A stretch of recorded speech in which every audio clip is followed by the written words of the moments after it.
para quem opera day trade, o domingo, ele é um excelente dia para a gente colocar as nossas estratégias no papel, organizar tudinho e começar a semana aí com o pé direito. Por que que eu hoje comecei aqui com vocês para falar sobre uma estratégia, né, que eu gosto muito? Eu até brinquei lá no grupo que eu ia pregar a palavra da Ordem Oco, mas por que que eu trouxe vocês aqui para a gente conversar? Quando eu falo de estratégia, pessoal, e é algo que a gente sempre fala, né? Não adianta eu simplesmente dizer, né, no mundo das ideias, estudar, trazer alguma coisa aqui bacana, se eu não testei, se eu já não coloquei a minha pele em risco, se eu já não verifiquei que aquilo faz sentido, que aquilo dá certo. E como que funciona e como que é a melhor forma, né, da gente aprender?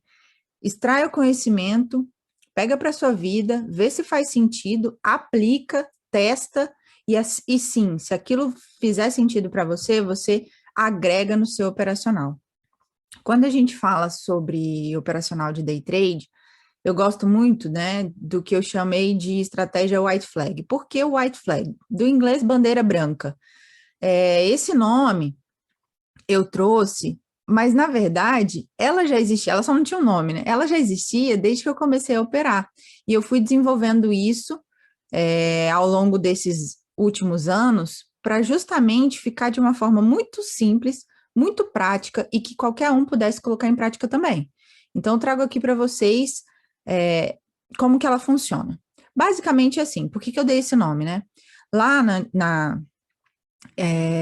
na Idade Média, né, nos tempos mais antigos, cada vilarejo tinha uma bandeira, né, na entrada do seu vilarejo. E essa bandeira significava exatamente qual era o estado que eles estavam vivendo. Se eles tinham lutas, se eles estavam em paz, né, o que estava acontecendo ali. E a bandeira branca era justamente sinalizando isso, né, tranquilidade, paz. Parou, não tem guerra, não tem conflito, não tem nada. E o que que a gente traz para o nosso operacional? É justamente você ter a sua estratégia, o seu limite, as suas metas e saber parar.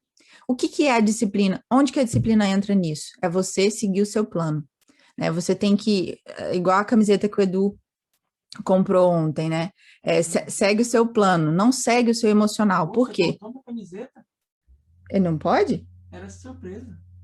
Tá, eu não mostrei a camiseta, eu só contei a frase para simplificar. Exatamente isso. É você operar o seu plano e não o seu emocional. Quando a gente fala de estratégia, é justamente isso. Quando a gente vai operar, nada mais esquisito do que você não ter aonde chegar. Você vai remando com a maré, né? E aí vê no que dá. Nada mais horrível do que isso. Sabe por quê? Tem dia que vai dar certo e tem dia que não vai dar certo. E é nesse dia que não dá certo é que pode correr o risco de você perder a cabeça, até chegar naquela história que a gente odeia falar, né? Mas a gente precisa reforçar essa ideia, a história de quebrar a conta, tá? Então, o objetivo de você ter uma estratégia e o objetivo de você montar de uma forma muito redondinha, né, esse operacional seu, é justamente para evitar esse tipo de situação que vai te levar a um desgaste emocional. Então, a gente não quer isso. O Gustavo tinha me feito uma pergunta, eu até comentei com vocês sobre ela. Ele perguntou assim, é, qual era a minha opinião sobre a história da tão sonhada virada de chave, né? E a virada de chave, na minha opinião, é isso, é você entender que day trade é só uma ponta, que day trade é apenas uma forma de você rentabilizar o seu capital, e não apenas a única forma, porque ele não é. Então, quando a gente tira esse peso do day trade, organiza a nossa vida, tem uma estratégia para operá-lo, organiza a nossa vida e deixa apenas e tão somente aquela parcela para ele, a gente consegue aí, entre aspas, né, a virada de chave. Então, não existe fórmula mágica para nada, pessoal. O que eu estou passando para vocês é algo que funcionou muito para mim e eu vou, inclusive, a gente vai falar sobre nosso último dia operacional e aí vocês vão entender o que eu estou falando. Olha só, é, se você tem um ritmo de vida que comporta você agregar isso para você, fechou. É só isso que eu te peço, entende? Vamos lá, vamos testar. Se fizer sentido para você, você continua na estratégia. Se não fizer, você descarta. Então, essa é a proposta que eu tenho para vocês sobre essa estratégia operacional e como que a gente vai fazer. Limites e metas. E quando a gente atingir, a gente precisa parar de operar. Isso vai alimentar a história da disciplina. E em cada um, essa história é de uma forma diferente. Às vezes, por exemplo, para a Louise, ela gosta de acordar mais cedo, ela gosta de fazer uma atividade física, tomar um café para depois operar. Para outra pessoa, não, ela vai preferir operar, fazer todas as atividades do dia, e no final do dia ela vai para a academia, ela vai se exercitar, vai fazer alguma coisa. Então, cada ser humano é único, e por conta disso, o que, que a gente faz? Adapta. Então, eu vou trazer para vocês aqui um esquema. Bruno, por exemplo, no início da nossa mentoria, ele limitou o número de operações dele dentro do Profit. E teve, inclusive, um dia que ele até deu um susto na gente, foi um dia muito bom e que tinha travado a plataforma dele justamente, e no Gain, né? Mas justamente pelo limite de operações dele. Então, o que, que isso significa? Disciplina. Ah, nossa, mas o dia estava maravilhoso, eu poderia ter dobrado a meta. Poderia. Todos os dias serão assim? Não, porque da mesma forma como você pode dobrar a sua meta, você também pode extrapolar o seu limite de loss. E é isso que a estratégia te dá. Ela te trava. Você coloca no automático. Ele colocou ali, ó, no chat. Sim, no máximo 4 operações no dia. Se perder 3 seguidas, eu travo também. É isso, Bruno. E essa história de perder 3 seguidas, eu falo muito sobre isso. Dias operacionais. Nossa, errei 3 operações seguidas, como foi no caso da terça-feira. O que, que a gente faz? Para. Qual a possibilidade de, num dia em que você não está performando muito bem e, de fato, a visão estava certa, mas o timing estava errado, porque as primeiras operações foram de compra e, de fato, o mercado subiu, né, desenfreadamente, mas o timing estava errado. O que, que acontece? Nesses dias, você limita as suas perdas e, em dias de limite de perdas, em que você tem isso muito bem definido, você não chega ao chão, você não chega à lona, porque dias de loss não tem o poder de quebrar sua conta. Dia de loss não tem o poder de te tirar do jogo, né? É só um dia ruim. É só um dia em que você não ganhou dinheiro no day trade. Entende o que eu tô falando? E é por isso que o day trade não é e não deve ser apenas e tão somente o foco. O DNA de mercado, ele traz justamente isso para vocês. A visão do todo. Quanto mais ativos, quanto diferentes prazos a gente ir agregando no nosso operacional, na nossa visão, na nossa carteira, e a gente vai começando devagar mesmo, a gente vai começando com calma, entendendo o funcionamento, né? Eu acredito que todos aqui têm um objetivo em comum, que é o aprendizado, e é o aprendizado pé no chão, né, que a gente chama, nada de ilusão, ninguém gosta disso aqui. Então, a gente vai desenvolvendo essa estratégia, né? O day trade é uma atividade que exige o quê? Disciplina e foco. Disciplina e foco. Eu até contei isso essa semana, acho que foi na live com a Paulinha. Antigamente, quando eu não operava day trade, às vezes eu falava com o Eduardo, ele estava operando, e eu falava com ele não me ouvia. E eu falava assim, gente, não é possível, ele está me ignorando, o que é isso, né? O que está acontecendo? Depois, quando eu comecei a operar, eu entendi o motivo. Porque, de fato, quando você está na frente da tela fazendo as suas operações, você precisa ter foco. Você precisa, a sua mente, ela tem que estar 100% naquilo ali. Por isso que eu sempre digo, até nas minhas aulas, falo assim, olha, pega o telefone, deixa de lado, a não ser que, obviamente, você utilize o seu telefone para te auxiliar ali em notícias, em alguma coisa durante o operacional. Mas se não for, se ele for uma distração, evite.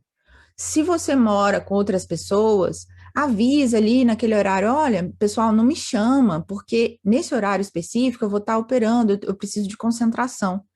Então, o que lá atrás eu não entendi, eu passei a entender e passei a ver a importância do foco e da disciplina. Durante as nossas aulas, e a gente vem falando sobre isso, a sua meta que você vai desenvolver, ela tem que ser possível, de acordo com a sua realidade, de acordo com o capital que você tem, assim, para destinar suas operações.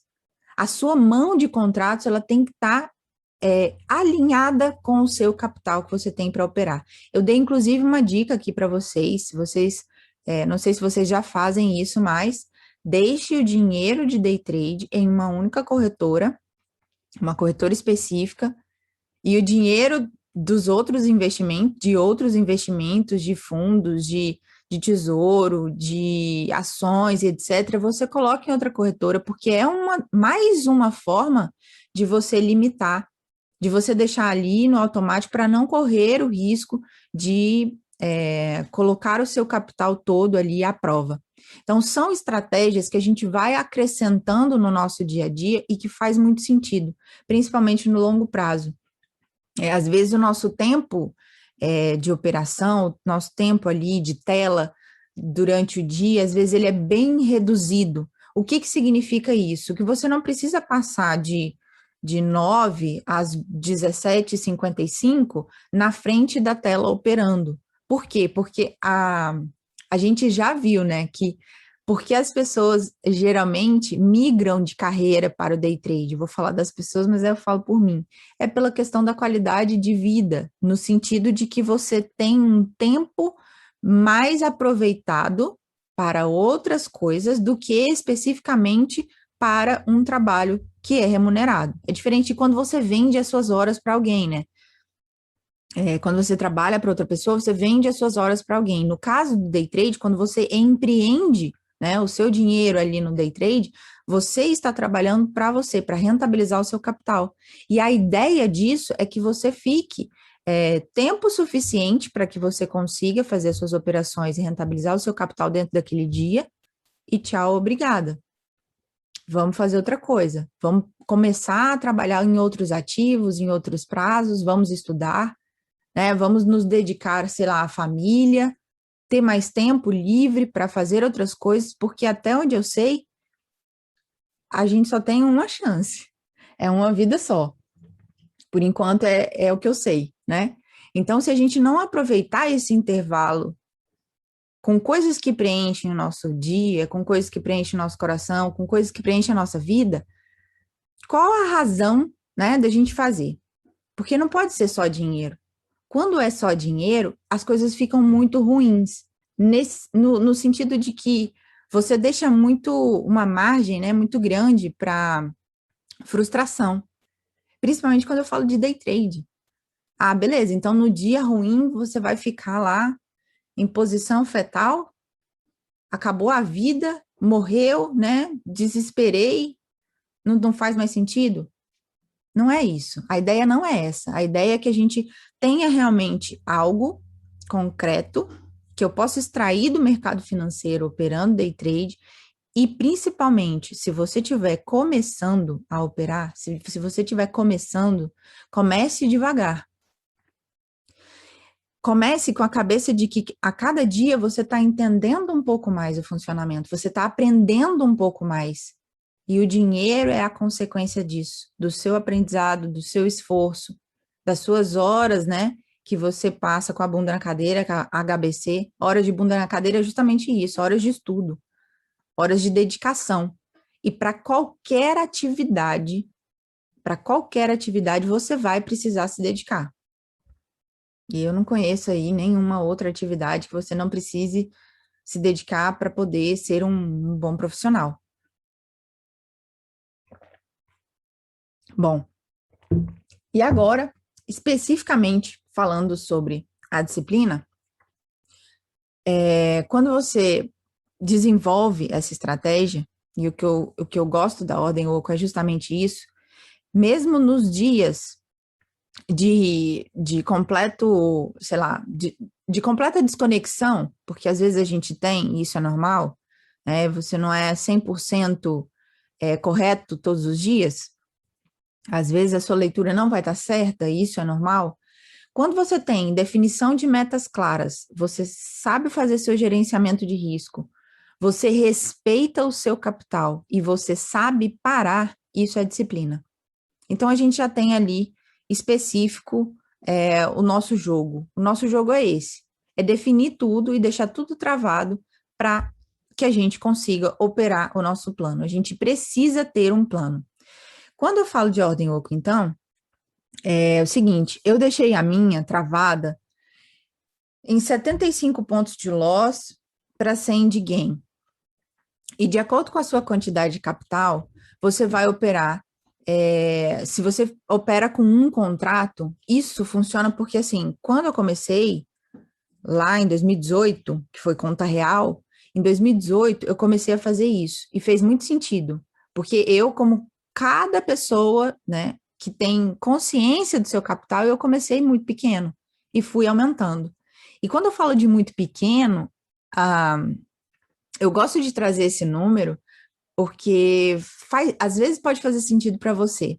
Eu até brinquei, acho que foi com o Nelson, a gente comentou, acho que na última semana, sobre a vida de professor, né, a vida universitária, e principalmente no Brasil, a gente, infelizmente, não tem o reconhecimento e principalmente a remuneração adequada para o nosso trabalho. Isso aí eu posso pegar a melhor faculdade que existe, a melhor universidade pública, a melhor universidade privada, se você junta tudo, não paga. A hora-aula do professor no Brasil é ridícula, ridícula, pelo tanto que o professor estuda, pelo tanto que o professor se dedica. Então, no meu início, eu fiz exatamente essa comparação ali, de quantas horas eu precisava despender do meu dia para ganhar R$ 50. E 50 eu estou arredondando, que era 49 e alguma coisa. Professor com mestrado ganhava. E a instituição que eu trabalhava, o centro universitário, ele é o segundo em números no estado de Goiás. Ele é o segundo melhor centro universitário do estado de Goiás. Na região do entorno ali do Distrito Federal, era uma das horas-aulas mais caras. Daí vocês tiram. Então, o Nelson falou exatamente isso, 43 e 49 a hora-aula. Basicamente isso, é meio que padrão no Brasil. E aí eu fui somando tudo, né? Quantas horas eu gastava antes, porque tem a preparação da aula, quantas horas depois, porque você precisa preencher diário, você precisa corrigir prova, você precisa elaborar prova, todo um contexto, né? Então, basicamente, no fim das contas, se você for colocar no papel, você paga para trabalhar. Você paga para trabalhar. Só que eu peguei aquele valor redondinho e levei para o day trade. Eu falei assim, poxa, mas se eu fizer ali no day trade, o valor que eu ganho na hora-aula, que seria, entre aspas, R$ 50, tá massa, né? Tá massa. E eu comecei a treinar isso. Fazia os replays, né, no final de semana, porque eu ainda estava nos dois trabalhos ali, serviço público e serviço privado. Comecei a fazer os replays finais de semana, né? Tive um mentor aí que vocês conhecem, um cara muito foda, e ele me ajudou muito nesse sentido. Foi quando eu pedi exoneração de serviço público e comecei a ter o meu período da manhã livre para conseguir pegar o pregão ao vivo e, de fato, operar. Comecei ali no simulador. E o Eduardo ainda falou assim, ó, você fica aí mais ou menos uns 3, 4 meses no simulador e depois você vai para a conta real, mas vai com calma, vai com cuidado. E por que que ele tinha todo esse medo? Porque lá atrás, para ele, foi muito doloroso, né? O que ele perdeu em termos financeiros foi algo surreal, né? Mas foi o preço do aprendizado dele. Então, ele não queria que acontecesse comigo o que aconteceu com ele. Lembra a história que a gente contou? Assim, é muito mais, é muito menos traumático quando você tem à sua frente, como mentor, alguém que já passou pelo caminho e vai te mostrar o atalho. Então, eu tenho esse privilégio de ter conhecido o atalho. E o atalho foi justamente esse: ir com calma, muita calma. E como na época eu ainda estava conciliando, né, a faculdade com as operações de day trade, foi mais tranquilo mesmo no início. E eu nunca, nunca, nunca, desde que eu comecei a trabalhar, aos 16 anos, eu comecei a trabalhar antes, mas era para minha mãe, então não conta. Mas aos 16 anos, eu sempre tive duas fontes de renda, no mínimo duas fontes de renda. Nunca foi só uma.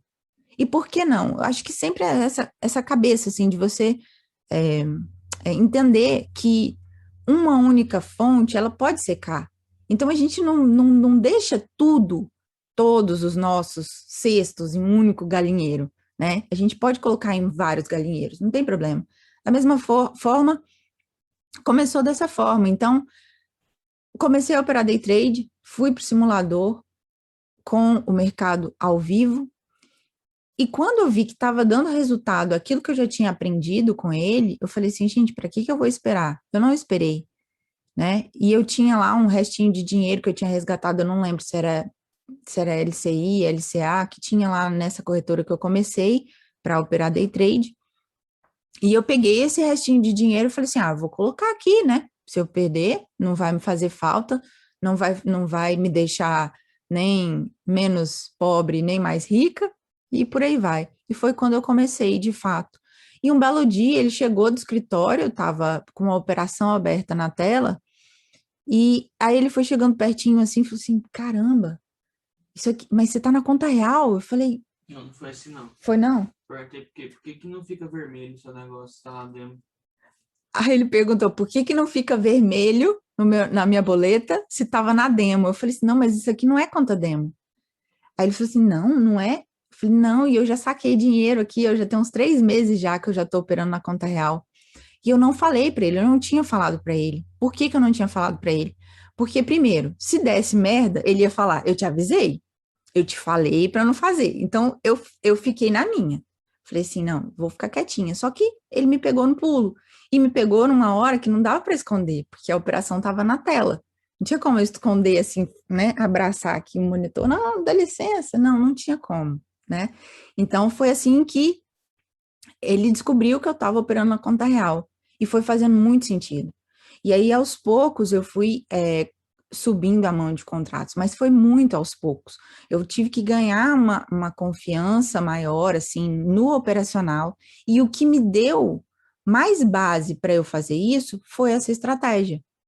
Porque eu sabia que eu poderia até errar a operação, mas eu ia errar pequeno e não ia me machucar, entende? Como foi, por exemplo, na nossa terça-feira, que foram 3 operações, a gente tinha colocado o stop de 100 pontos. 300 pontos vai machucar você para sempre? Vai, né, morrer? Vai quebrar conta? Não.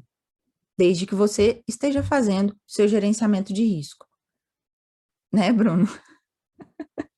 É que a gente fica, né, um pouco receoso, assim, né? Não que ele se importasse, mas, assim, de fato, ele tinha esse medo que acontecesse comigo o que aconteceu com ele. Entende? Então, assim, foi muito mais fácil nesse sentido para mim, muito mais fácil, porque eu peguei esse caminho que já tinha sido trilhado por ele. E o que eu falo para vocês hoje, essa história de fazer o caderninho ali, de organizar, de colocar, às vezes você pode até colar, sei lá, num pedacinho ali da sua mesa, num caderno que você utilize, colhe ali os motivos pelos quais você está fazendo isso, qual que é a sua intenção, quais são os seus objetivos, porque se você não tiver uma meta, se você não tiver algo a alcançar, é muito difícil você ter consistência no meio do caminho. E o que que é a consistência? É todos os dias você acordar com a mesma mentalidade de que você quer algo para sua vida. Então, a minha, quando eu acordava para operar, eu só pensava nisso. Falei assim, cara, eu posso trabalhar da minha casa e eu vou ganhar mais do que eu ganhava me destacando 50 quilômetros para trabalhar para os outros. Era esse o cálculo que eu fiz inicialmente. E eu não sei qual é a sua situação hoje, eu não sei qual é a sua situação que você quer estar daqui a um ano, mas eu projetei isso. E aí, quando fez sentido, quando de fato eu entendi, é isso aqui que eu quero para minha vida, aí eu falei, não, então, fechou, muito obrigada, a faculdade também, né? Já tinha saído do Ministério Público, saí da faculdade, eu consegui fazer a transição de carreira de uma forma muito sedimentada. Eu gosto de trazer essas histórias para vocês, por quê? Porque é possível. Qualquer pessoa consegue fazer, é possível. E mesmo que você não esteja planejando sair do seu trabalho, mesmo que essa não seja a coisa que você esteja buscando, mas se você utilizar essas estratégias e principalmente deixar tudo muito organizado, você consegue conciliar o seu trabalho secular lá com a atividade de operação em bolsa. Poxa, Carol, então hoje você vive de quê, né? E aí as pessoas perguntam, porque agora o quê? A analista não pode operar o ativo que ele recomenda, que é o caso que está acontecendo na nossa sala. O analista não pode. Ok, agora eu tenho as minhas outras fontes de renda funcionando ao meu favor. As minhas outras fontes de renda que eu já vim construindo de 2017 para cá, elas estão funcionando. E é isso que eu falo. Quando a gente tem muito organizado isso na nossa cabeça, de que não é só day trade, a bolsa é muito maior, o mercado financeiro é muito amplo, o nosso conhecimento, ele pode ser, né, a gente pode explodir a nossa cabecinha quando a gente começa a entender o funcionamento disso. Trago sempre para vocês a história do mercado americano, é muito bom diversificar, principalmente aqui fora. Quando eu comecei a organizar a minha carteira, porque eu sabia que iria me tornar analista, e aí eu tenho que ter esse cuidado, né, de não recomendar ativos que eu opero e tudo, eu comecei a organizar ano passado. E eu fui trazendo, né, e cada dia mais eu estou trazendo mais para o mercado americano. Mas foi um movimento, o primeiro movimento foi justamente esse, de não me deixar travada para ser analista. E, ao mesmo tempo, eu entendi que é muito mais gostoso quando você deixa, né, a sua vida ali, o seu dinheiro trabalhando por você e não existe aquela pressão. Porque quando a minha carteira, eu digo em 2019, de 2018 para 2019, ela era inteiramente brasileira, era uma agonia, era uma angústia, e eu não queria viver daquela forma. E aí você vai diversificando. E a gente começa, pessoal, vou repetir, é devagar. É devagar, mas a gente consegue fazer isso. E aí, a estratégia, ela vai te dar esse caminho. Então, vou trazer para vocês, só para a gente encerrar, as operações. Foram 5 operações da quinta-feira, todas elas me deram, com exceção da primeira, que a gente pegou um stop ali e já tinha, na minha ordem, eu estava definido 75 pontos. Na segunda, que foi uma compra, 100 pontos. Na terceira, outra compra, 100 pontos. Na quarta, outra compra, 116.715, mais 100 pontos. E na quinta operação, outra compra, mais 200 pontos. Então, foram mais de 400 aí, 400 pontos no dia operacional da quinta-feira, só na estratégia da ordem UCO. Ou seja, as operações, elas andaram ao nosso favor. Então, mais importante do que a gente pegar também 2.000 pontos, 3.000 pontos, é a gente ir pegando aos poucos, administrando o trade, principalmente se você tem mais de um contrato ali para operar. Se você tem um contrato e você utiliza essa estratégia, melhor ainda. Mas se você não tem, se você tem mais, quer dizer, você pode ir administrando, né? Colocando ali suas ordens para cima. Conforme vai andando, você vai puxando seu stop, para não deixar uma operação que pode ser positiva voltar na sua cara e se tornar negativa. Então, esse recado que eu tinha para dar para vocês hoje.